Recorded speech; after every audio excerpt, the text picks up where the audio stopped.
How to add or change profile picture on RedNote application. Hello guys and welcome back to the channel. In today's video I'm going to show you how you can add or change your profile picture on RedNote application. So let's get started. First of all, open your RedNote application and you will be redirected to the homepage of RedNote. So what you're going to do is click on this me icon over here. And here what you're going to do is just click on your profile icon over here. And here are a couple of options. One is upload new avatar, then we have create AI avatar, then we have get avatar accessory. So what you're going to do is that if you wish to create an AI avatar, you could just click on create AI avatar or just create a new accessory.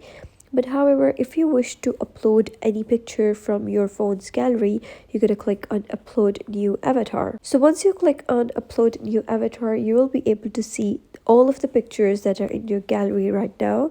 So you can just select one picture in order to post that as your profile picture. So I have selected this picture and I'm just going to crop it. You can crop it according to your own choice. And after that, you can just click on this red button over here. And that is the save button in Chinese. So you can just click on this button and it will take some time in order to, just upload the picture. So you can just reload your profile and here you can see that your profile picture has been updated. So that was basically how you can add or, change your profile picture on RedNote application. So if you found this story helpful, give it a thumbs up and don't forget to subscribe for more helpful tutorials.